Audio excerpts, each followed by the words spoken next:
We've got a big summer ahead in the NBA, and some of the latest intel on some of the biggest players in the market just came out. I'm Trevor Lane. This is the Basketball Bulletin. Make sure you subscribe right here to the channel. 70% of you not subscribed. Let's fix that. Hit that subscribe button. Joining me is Donnie Freeman. Donnie, we just got through the trade deadline. The buyout market, still a thing right now all the way until March 1st, but teams are already turning an eye towards the summertime, and there's still a lot of buzz around that Greek guy up in Milwaukee.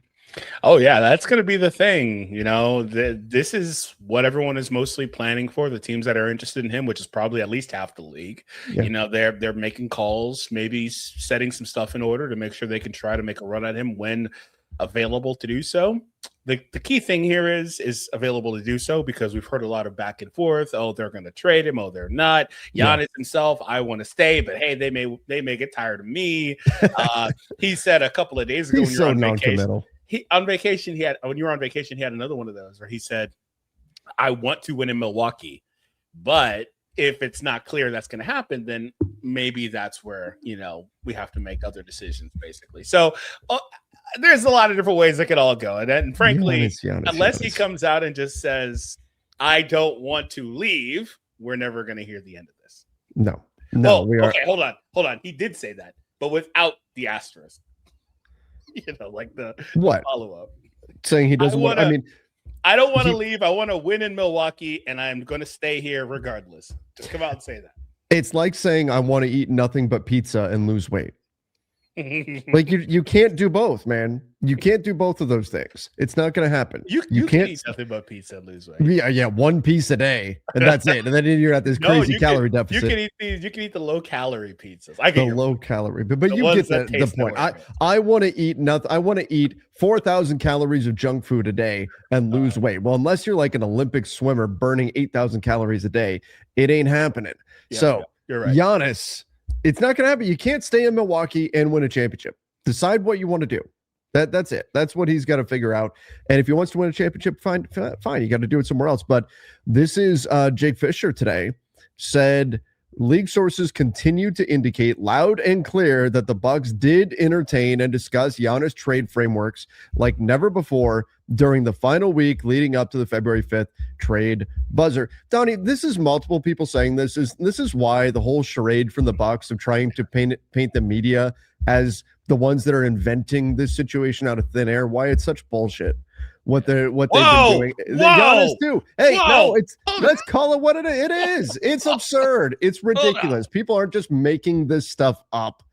And that's what what Doc Rivers, what the Milwaukee Bucks want to act like. Oh, no. This is all the media just wants. Poor Milwaukee, poor us. The media wants Giannis out of Milwaukee. No, get out of here with that BS. That's not accurate at all. And yes, talks were happening about Giannis. Why did you say BS that time? Why not just say the whole thing? Because we are apparently getting after hours, Trev, here.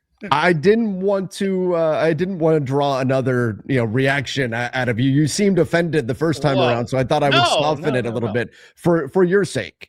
No, because I know that there's probably inevitably somebody that's never heard you say a cuss word before. And yes, guys, Trev is a regular person. He does have a potty mouth like most of us do. So. Sometimes. But I will say, as somebody that listens to your coverage of the Lakers and stuff, it is still jarring. I'm not used to it. Even though I talk to you all the time, I'm still not used to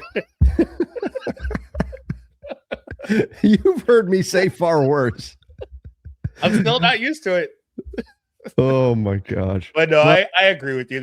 That's unfortunate that, at the end of it all, they tried to make it seem like they were never really interested and it was never really a thing, when it was very clear and very public that they were at least gauging the market, right?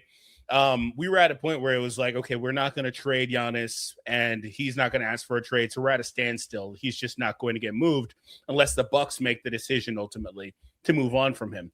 The thing is, though, is that Giannis also wants to be the good guy. He doesn't want to be like, oh, well, everybody hates me now because I asked out, where I think people would be reasonable about that because they can understand what the team is able to do, right? They're not able to get you X, Y, Z because they've been doing that all these years and they've been bled dry. They don't have anything. It is what it is. So I think that's where the realization is that it's probably in both parties' best interest to make a divorce. But like I've said, like we always say, I don't have a problem if he wants to stay. My problem lies in the fact that he's always talking out of both sides of his mouth. Like, just, do you want to stay unequivocally or not? Do you want to go? Because you understand, just like we understand, just like the Bucks understand, it's hard for you to have your cake and eat it too. At this point, it's very hard to accomplish what he wants. Or the analogy Giannis used was have your steak and eat it too. He said he's had that bite of really good steak. They won a championship, and he wants that steak again. Guess what, Giannis? Steak's not on the menu in Milwaukee. It's so hard for them. They don't have anything. And they feel like they can put stuff together in the offseason and be able to turn this around into a contender around Giannis in the offseason. Frankly, that's a hell of a job. That is a hell of a job. So if they're able to pull that off, that's great. I'm all for it. It's just extremely unlikely with the limits on assets they have. They don't have anything to give anymore. Their only hope is that the basketball gods smile upon them and gift them the number 2 pick. They can't get the number 1 pick. 2, yeah. They can't get the number 1 pick because if they did, then it would go to the Hawks. The Hawks get the choice of taking the better of the Pelicans or the Bucks pick, but they have to hope that the Pelicans pick goes number 1 and the Bucks pick goes number 2. That's the best pick they can possibly get.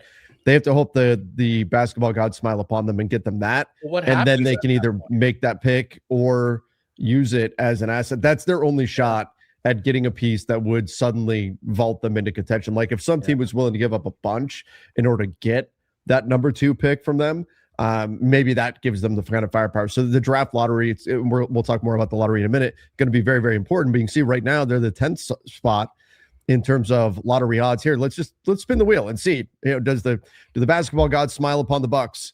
It did. They did. Wow. They got number 3. They got number 3. That would give them a very, that's Boozer right there. That would give you a very significant trade piece, if not a significant young player coming in. But oh my God, Donnie, do you see what else happened on that spin? Wow, Utah also got number 1 finally. Utah got number 1, but look who got number 2. Oh, San Antonio, dude! The Hawks pick moved up and went. The Bucks pick in this scenario. Oh, sorry, I misread Atlanta this. Got number 3. Atlanta got the Bucks pick, and the Pelicans pick fell to 8. 8. Oh, that's oh my gosh, never mind. Oh, I was so shocked by San Antonio getting the number. Could you imagine if San Antonio got the 2nd pick again? That's insane.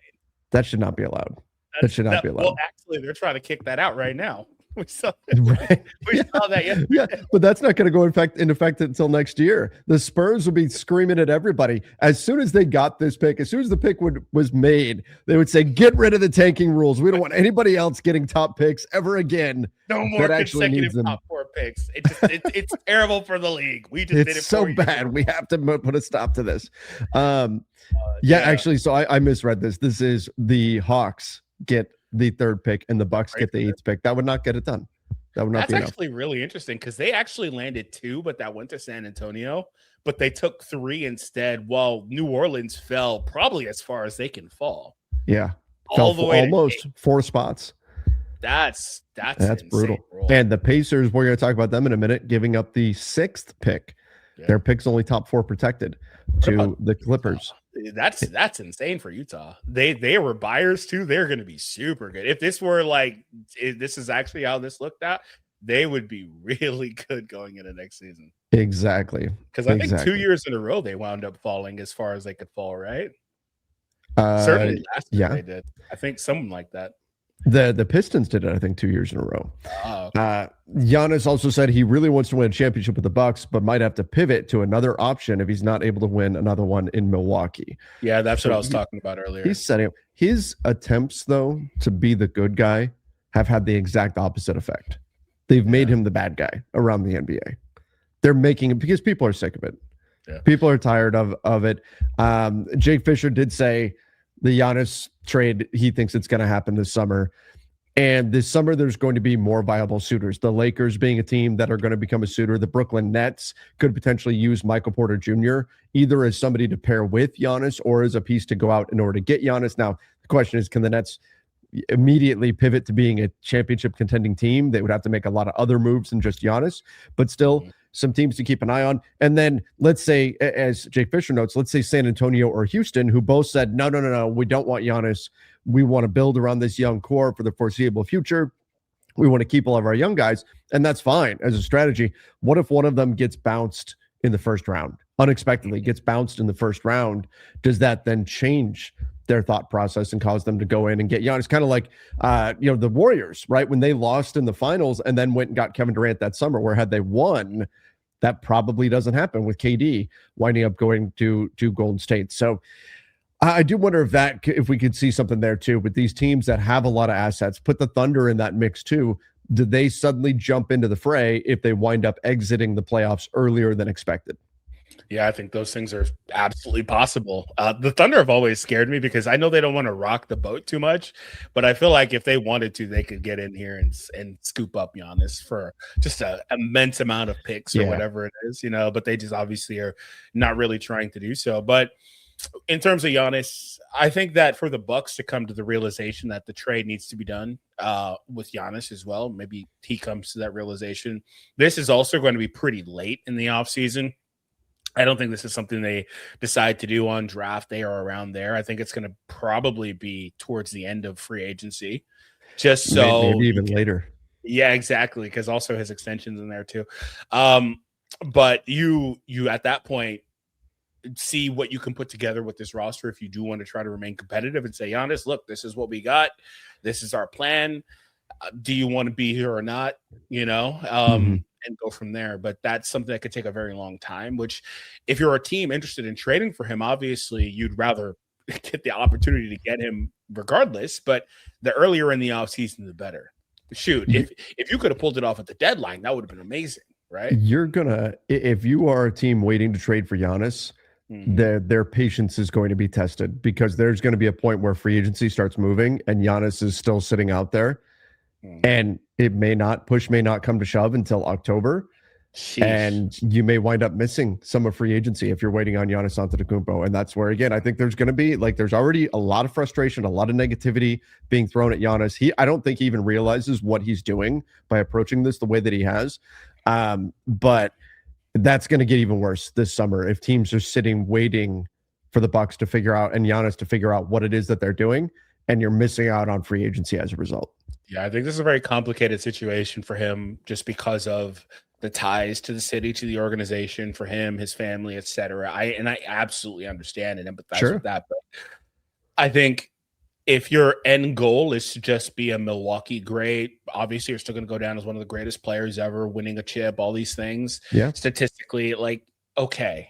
But if your goal is to try to get more than one championship, as he said a dozen times by now over the last couple of years, the Bucks, again, I don't want to say never. Here.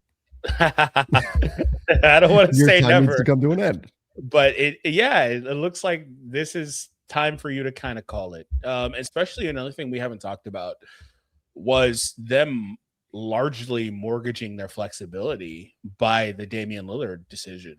That was something that was a head scratcher at the time. It had a decent opportunity of being okay value if Turner plays well, and he still can do that. Sure. But you're still largely limited with that. And that is going to, and the problem with that is that is going to be on your books for the remainder of Giannis's prime. You are always going to be handicapped with a $20-ish million salary that you're paying Dame for the remainder of Giannis's prime.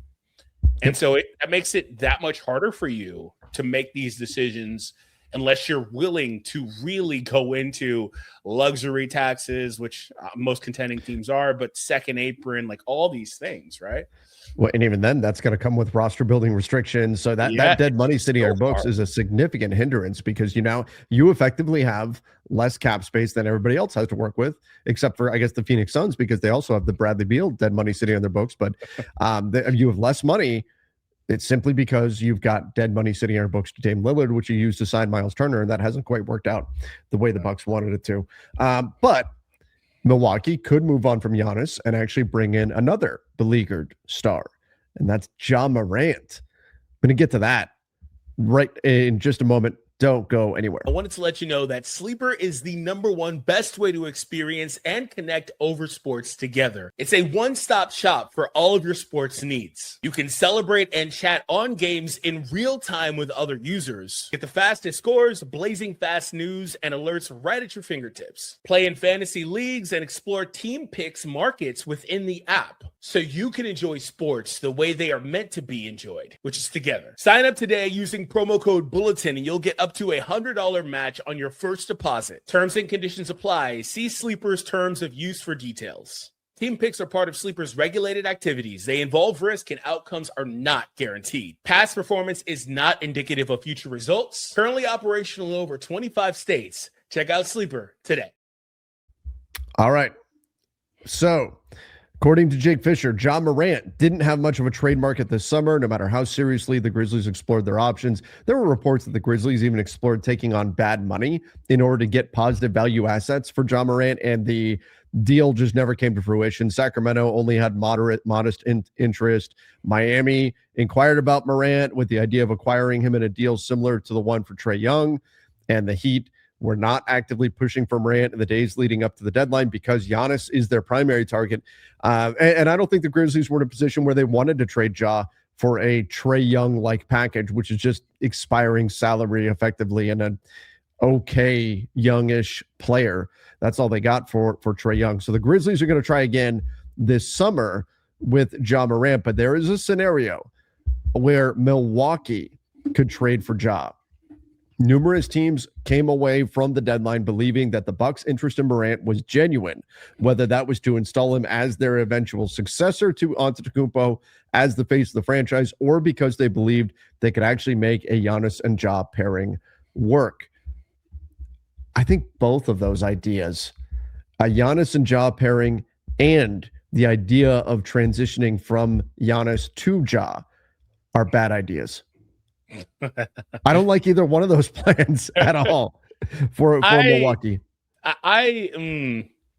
If you tell me that Ja is going to turn back into a superstar level guard, then well, sure. I mean, you're not going to, and frankly, I don't know if you can put a team around Ja to be really competitive and have him be your 1A guy and have championship aspirations, but especially not anytime soon. But their goal would probably in that case just be to remain competitive because they don't have a lot of their picks, etc. So what's the point of bottoming out completely?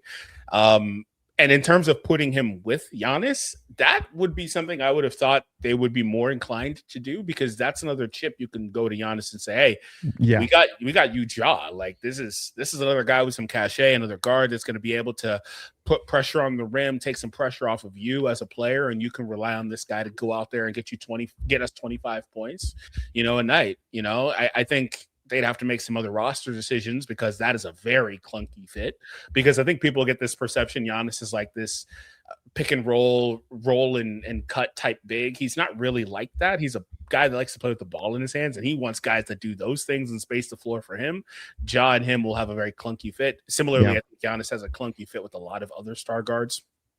Anyway, so I think you may have that chip if you wanted to go to Giannis and say, this is something we got for you. But, I think that for them, there's not really a lot of options overall if they just want to remain competitive, right? Because there's not a lot. I think it all hinges on what they get in the draft, because if they get a top pick, I think there's also a possibility you could keep that with Giannis. You could trade it, to help Giannis get a better player there. But there's also a possibility there where you trade Giannis out and build around that new player that you're getting if you get a high pick. We've seen that come to fruition several times, even recently, right? Yeah. One I like to go to, it didn't work out, but it's like AD and Zion. Like you're like, okay, well, this hurts a lot. We lost AD, but we got Zion. Yeah, I mean, if the Bucks got, let's say they do get that, I don't know, number 2 pick, or like I initially thought they got in that draw, the third pick, could you take AJ DeBonsa and say, hey, you're going to come in, we're going to go for a youth movement here. You trade Miles Turner as well, try to get as much future capital as you can in a Giannis deal, and then you're building around that piece. Now, I mean, you could still try to make a trade for Ja Morant, and I think his value is depressed, but I think the problem is, like, the Hawks had reason, and AD's injury may have put a damper on some of this, but the Hawks had more flexibility opened up, and that may come to fruition this summer now, but the Hawks had more flexibility opened up by trading away Trae Young.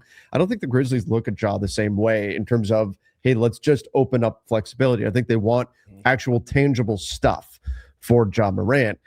That said, and if you're the Bucks, you only really want to be a buyer on Ja if you're getting him at a great deal. So those two things conflict, but I could see a scenario where the Bucks could say, all right, where at least Ja is going to put butts in seats if we believe he's going to go back to being the Ja Morant from a few years ago. If they believe that guy is there, then it does make some sense for them to go after Ja Morant. I just don't know if you want to take that gamble, given that he's got so much money on the books still coming up over the next couple of years. Yeah, but my counter to that is what else are you trying to spend that money really on? It doesn't really matter. In that situation. Like if Giannis were to leave. Yeah. With Giannis, I can understand that. Like, you have to have a very particular roster fit. But without Giannis, if they were to pull off a Ja trade, then but those are two different outcomes entirely, and I think a lot of it again hinges on whatever they get in the draft. But similarly, I'd like to say that with that whole situation in regards to Ja, like, of course, the Grizzlies would love, if possible, they'd love to get 5 first-round picks for Ja. Well, but if of course, like that's, and I'm sure the same was true. And they probably could have a few years ago. Yeah, maybe. I'm sure the same is true for Trae, right? But if you're going to be dead set on trading the guy, you're going to have to take what's available to you, I think. And if nobody's offering more than maybe a 1 or 2 first, and maybe they're not even all that great, and you're dead set on trading them for one reason or another, maybe you just want to kick off your youth movement. You've already moved Triple J. Then at that point, maybe they wind up selling quote unquote low on Ja. That could be another thing they wind up doing. Yeah, that's that could end up being what, I mean, the Grizzlies have some interesting young talent. Maybe they'll wind up selling on Ja. But again, I don't know if I love the Bucks as a landing spot. We'll see ultimately where this goes. And if the Grizzlies can get the kind of value that they want for Ja Morant, I'm skeptical. I'm skeptical that they're going to get it.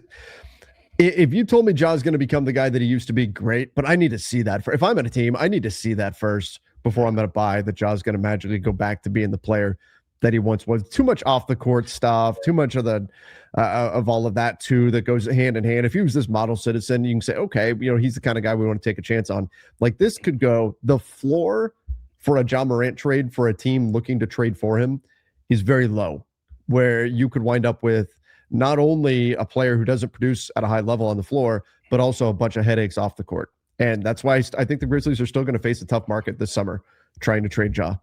Yeah, and that's why I said if they're dead set, they may just have to pull the trigger regardless. They may have to. That's the available offer that they've got there. So we'll see what happens to them.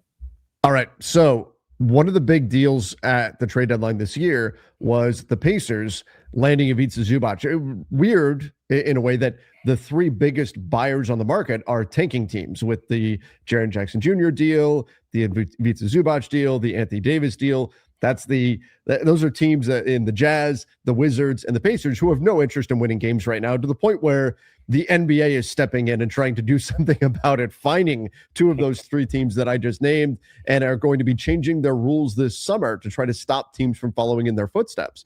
But that said, the Ivica Zubac trade has come under fire from other executives around the NBA because they believe that the Pacers paid too much. Here it is from Jay Fisher. Numerous contacts with rival teams have suggested to me that the Pacers traded away too much for Zubac and could have waited until the summer to see what other options would have presented themselves. But I continue to hear Utah's determined to retain restricted free agent to be Walker Kessler. So just as a refresher of what the Pacers actually gave up in that deal, Benedict Mathurin, Isaiah Jackson, and by the way, Benedict Mathurin's been scoring the hell out of the ball for the Clippers, 2 first-round picks and 1 second-round pick to the Clippers for Zubac and Kobe Brown. Now, we got to remember that pick this year, it is top 4 protected and then 10 or later. So if it falls 5 through 9, it goes to the Clippers. So right now, when we look at the odds of that happening, there is only a 52% chance that the pick falls in the top 4. Now, you could say in this draft class, If it wasn't in the top 4, are the Pacers more okay with losing the pick? Yeah, this is, maybe a class where there's a break after the 3rd player, 4th player, something like that. But that's a big, this is effectively a coin flip for the Pacers, whether or not they keep their pick this year. All of the tanking they've done this year, was it for naught? Could their pick wind up going to the Clippers? Now, they did land Ivica Zubac, who could be a really, really good pickup for them, could be a good partner for Halliburton. They seem to think that they're going to be off and running again next year, and they're going to be a finals contender again next year, and Zubac is going to be a big part of that. So if that happens, then you'll say, no, this is not an overpay. But I think the bigger piece to take away from this, Donnie, is that the Jazz aren't letting Walker Kessler go. So as teams are looking ahead to restricted free agency, and those are, frankly, the most attractive names primarily on the market are the restricted free agents. But the Jazz have Walker Kessler as a restricted free agent. The Pacers reportedly offered 2 first-round picks for him. He's hurt for the rest of the year. They still offered 2 first-round picks for him. They'll have to pay him on a new contract. Still offered 2 first-round picks, and the Jazz said no.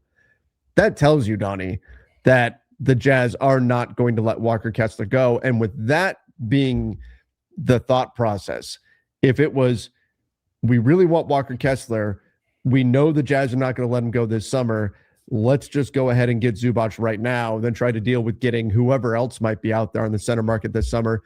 I think the move still does make some sense for Indiana, but they're going to be nervous as hell on lottery night. Yeah, I think with Indiana, they've got a very high ceiling because just like the Bucks we were talking about, this pick could mean a lot for them in that they could build this player up, develop him. Yeah. They can also trade this player and get better for a potential big run, and they land number 2 here. There it is. That's right there. We spin the wheel, they get number 2. Very high ceiling on this. And then at the base of it all, you still have Zubac. Like, that's where this is also really interesting. You get a potential 2-for-1, and you gave up Mathurin, but again, he's scoring the ball great, but he's a guy they weren't interested in paying long-term. So it just is what it is. He was a big part of their run ultimately last season, but still have to factor in that he wasn't a part of their long-term plans. So, and that could end up being the wrong decision. But if that was the decision they landed on, like, hey, we don't want to be the team to pay him on his next contract, it becomes more acceptable, I think, to give him up in this deal. Yeah, and that's the main thing. So conversely, again, they could also lose that pick, but if they hit it, they have a lot of options there. So I think that's why they're pretty ballsy about that and decided to pull that off. And they were able to steal while they weren't able to get Walker, but they were able to get a pretty good, like if Walker was the ideal player, they got a really, like the closest thing you could get to Walker, in my opinion, in terms of skill set and stuff. Is like, and a better offensive player for sure. Yeah, absolutely. It's just, I think Walker has a better defensive ceiling. Yes. And it's also still like 23. So yeah, younger injury history though, but yes, younger for sure. I mean, in this scenario that we just spun the wheel, the Pacers would, for next season, they would be adding effectively Tyrese Halliburton, Ivica Zubac, and AJ DeBonte. Yeah, that's insane. Like that's a lot to add. And and obviously Halliburton's already on the team. He'd be coming back from injury. Zubac's already on the team. He'd be coming back from injury, which the Pacers are not going to rush him back from at all. That's a lot. What a huge amount of talent to add into your roster over the summer. The Pacers would look drastically different next season if it plays out this way. And at the minimum, again, they still have obviously Halliburton returning and Zubac. So like I swear, like, yeah, it's tricky, but I don't really blame them for the decision to make that trade because again, Zubac I think is a valuable player. So on the Walker piece, yeah, I think for them, Utah, they've got a lot of flexibility. They've got a lot of bigs under the contract and all this stuff. But I think with him, since he got hurt, he was going to come into this season trying to show why he's worth that $35 or so million deal. He got hurt, unfortunately, way too early into the season. And he's out for the entirety of the season. So there's no way for him to prove that. So he's got to be met with a similar reality to the guys from last offseason, like Kuminga, et cetera, where it's, are you going to bet on yourself and potentially take this qualifying offer? Or are you going to maybe do something like Kuminga did, where you design a deal that's there to get ripped up, hypothetically? Or are you going to just take a long-term extension at a lower number than like basically what they were offering him initially, but he didn't want, which was I think like 25 or 22, something like that. So he's going to be met with those options and have to go accordingly from there. And in terms of a team trying to swoop in, if you offer him anything, it seems like, because they have been turning down everything, I would be surprised if they didn't just match whatever you offer him. Yeah. And they're going to do everything they can to scare away any offer in that way. Super public that they will match before we get to that stage. Yep. Yeah, they're going to do everything they can to make it known that, hey, don't even bother trying. It may be a long standoff between Kessler and the Jazz, but they're going to do everything they can to make sure he does not get an offer from anybody else. And that's why restricted free agency sucks. It does. It's not good. I'm always surprised when we get new CBA negotiations and players don't push back harder against restricted free agency. They got a bunch of other stuff in the most recent round of bargaining, but it's a nightmare of a situation for a player to be in, because it is no go. You might as well have the nuclear warning sign on you if you're a restricted free agent. Teams will not go anywhere near you. It's not good. Not good. Yeah, particularly if you're a guy that thinks you're worth more than you're being offered. Yes. And for the incumbent team, you hold all the power.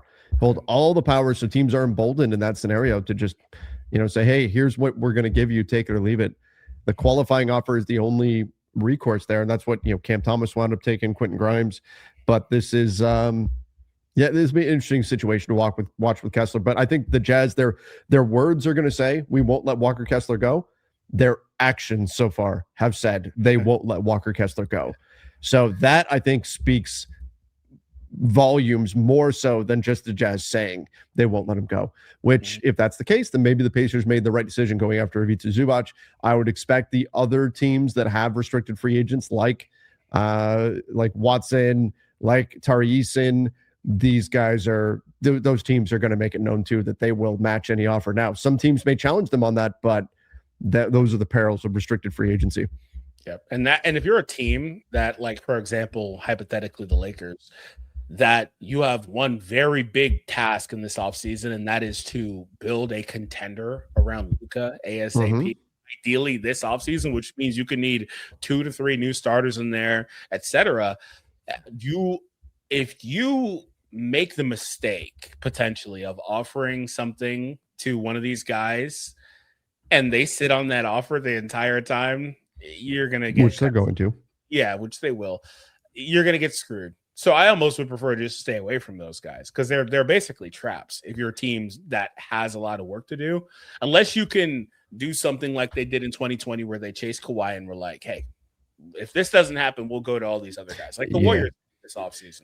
But you're effectively waiting until July 7th. You have to sit out the first week of free agency, basically, with whatever money you're earmarking towards that free agent. So let's say Peyton Watson, you want to offer him $30 million. Okay, that's $30 million that now has to be set aside from your free agent budget that you can't touch during the first week of free agency. Well, free agency, most of the activity happens in the first week.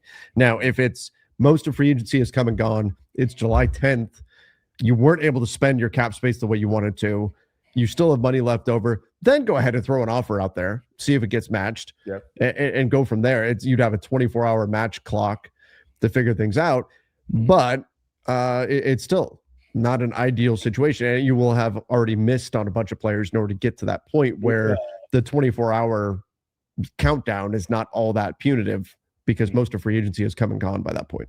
If you get to that point, you just run the gambit of guys. Like, hey, let's do this one. Up 24. Okay, cool. Let's next list. 20. All right. Hey, try for Peyton Watson. No. All right, Walker. Let's go. Here you go. Here's an offer. Tari Eason. Here you go. Here's an offer. Because those guys will probably still be out there. Like, because the teams are going to sit on it. If there's a money dispute, they're going to sit on it just like last offseason. It could take a couple months. So you just say, hey, we want all you guys, but we'll try to sign you guys and go from there. Just try to stick some other teams with some bad content, but then you can also get the contract dropped on you. So that's the tricky part of the negotiation. I think you have a lot to kind of work out if you're a team targeting these guys. It's almost, again, not even really all that worth it just because of the ramifications potentially on it. So I do think, regardless, like for Walker, there was a money dispute there. I think he's going to wind up settling for whatever they want him to do, or again, a qualifying offer. But that's just kind of the reality of where things are. All right, let's go here. The Bulls are reportedly among teams that are going to be in position to spend some big money. The Clippers, Lakers, Nets, and Bulls. The Clippers, with the moves that they've made, will have some flexibility now. But sources say Chicago has already sent some signals. It will be looking at wings, including restricted free agents. So I know we got a lot of Lakers fans watching. Look, the Lakers are going to have the most cap space, most likely, of anybody out there. But that doesn't mean they're going to be the only ones pursuing the players the Lakers want. And this is part of why I've been saying I was wanting to see them do more at the trade deadline, because not only do they now have a lot of work to do this summer, but the types of players they need are the types of players every team is after. Even the teams that already have those kinds of players want more of those kinds of players. And we're talking about athletic, switchy defensive wings. So the Chicago Bulls are another team that are now looking for wing help out there on the market actively, and will have somewhere in the range of the mid 30s in terms of millions of dollars of cap space to go spend. So I do expect, even though that's not a very deep free agent class, we're going to see a pretty competitive market this summer. Yes, the Lakers are going to have more space than a lot of other teams will, but remember that the kind of player they need is the most difficult kind of player to acquire. And as Donnie was saying, they need to get multiple players that can fill in alongside Luka. So it is a tall order for the Lakers. And who knows, maybe they already have things lined up behind the scenes. You don't know. We'll see ultimately what happens. But the Chicago Bulls, add them into the mix. On the wing market, they're also in need of a starting caliber big man. The Bulls have some work to do as well, but there's going to be a number of teams pursuing wings this summer. It won't be just the Lakers using their cap space out there. Yeah, another thing too is if you're sitting in a situation where you've got that cap space, but you're also interested in a Giannis trade, you're kind of caught between a rock and a hard place. Yeah. Like what do you do in that situation? Because you want to, ideally, if you've got the cap space, you just absorb Giannis in the cap space, ideally, right? But that also is not. We were talking about how that may drag until like October. So what do you do? Like, you don't. There's no way to really, I think, accomplish that. Yeah, it's very difficult, and that's where Giannis needs to be real with the Bucks, and the Bucks need to understand too. If they wait until October, if Giannis says in October 1st, he can sign his extension, and Giannis at that point says, no, I'm not going to sign the extension, then we may not see a Giannis trade till the trade deadline of next year. Yeah, because all of the players who signed in free agency will not be trade eligible until December 15th at the earliest. Some of them won't be till January 15th. And I think the Bucks, looking around, may find themselves very restricted at that moment in October, both in terms of roster space and in terms of players who are actually available to be put into a trade. There won't be as many teams. There'll be a lot of teams with the flexibility to pursue Giannis at the beginning of July. There will not be a lot of teams with the flexibility to pursue Giannis in October. And if Giannis waits until October to tell the Bucks whether or not he'll sign an extension, and if he says he won't, and that forces the Bucks' hand, and they decide to trade him, we could be looking at a trade deadline deal there, because the teams like, I just don't see the Lakers and all these other teams just completely sitting out free agency so they have the ability to trade for Giannis in October if on that particular day Giannis happens to feel like wanting to leave the Bucks at that point. Yeah, it's too sketchy of a situation to put yourself in. Yeah. So with that being said, would you just avoid all of that altogether? Yeah. If I could find, Giannis has done this for too long. You can't wait. You can't wait around if you're another team. And that might mean the Bucks, if Giannis wants out, they're going to have to settle for an offer of less than what they're ideally wanting. So be it. You can't wait. You can't wait on Giannis. You can't sit out an entire summer cycle waiting for Giannis to figure things out in October. And hopefully that would be impressed upon Giannis. Hopefully that urgency would be there from the Bucks as well to find out during the summer what he wants to do. If not, you got to just move on and tell Milwaukee, hey, we'll talk to you in January. When we get the ability to trade some other players away. But, we can't sit. What you can't have happen is you sit out all of free agency, waiting until Giannis figures out life. And then come October, you and 3 other teams, 4 other teams, 5 other teams are making offers. If your team misses, then suddenly the season's there and you've got a skeleton roster. You can't have that. You cannot have that. Yeah.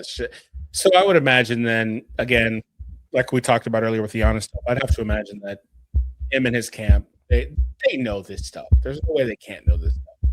It behooves you to make a decision at the beginning of free agency. I think ideally what Giannis is going to do is he's going to wait. And I know we're kind of bookending this show with Giannis, but I think what they're going to do is they're going to wait till the draft lottery. And then once the draft lottery happens and they know whether or not the Bucks have the pick that they need, they're going to say in order to maybe build something. If the Bucks, they get the 9th pick or something, that's where Giannis needs to say, okay, then that's that. Let's call it. And let's get this process started. Yeah. And if they get a high pick, he's going to say, so what can we get for this pick? Exactly. And then if you're the Bucks, you have to decide, do we want to continue down this path? And do we want to trade? What can we get for this pick? Or do we want to make this pick and keep this player? And we're going to build around this guy who should be really good. And maybe we move on from Giannis at that point. And you just, you restock your cupboards with draft capital. Yeah, that could be an option for the Bucks as well. I don't think they'll go down that path, but the last alternative is you keep both of them and have Giannis mentor his next in line. Yeah, I mean, especially if you feel like whoever that guy is, let's say it's AJ DeBonsa. If you feel like AJ DeBonsa can come in and help you win right away, yeah, cool. All right, off you go. Yeah, that could be fun. That could be pretty fun. That may be best case scenario for the Bucks, frankly. I mean, yeah, that's their best case scenario, period, that they get the number 2 pick. And then, but it requires, I mean, as we saw, it requires both the Pelicans pick landing number 1 and the Bucks pick landing number 2 for that to happen. If the Bucks pick lands number 2 and the Pelicans pick lands number 6, then they get the 6th pick. Yeah. And you could go 2-3 as well. I think that'd work. Sure. But anything lower than that, I don't think. Yeah. It starts to get dicey. Yeah. All right, everybody. Well, thank you all for being here. Thanks for joining us. This wound up being one of our longest shows ever, not intentionally, but there's a big summer ahead coming. Obviously, we have a lot of basketball coming up. We've got the home stretch right now, the playoff race. We've got the playoffs coming up in just a couple of months, an exciting time around the NBA, but teams already peeking ahead to the summer. And these are some of the big stories teams are going to be watching. The restricted free agents, of course, Giannis Antetokounmpo. So many things tie back into Giannis, and then the Ja Morant situation in Memphis as well. Give us your thoughts on all the stuff that we went over today. It was a packed show. We had a lot of stuff to get into. Give us your thoughts on everything we discussed. Till next time, everybody. See ya and stay safe.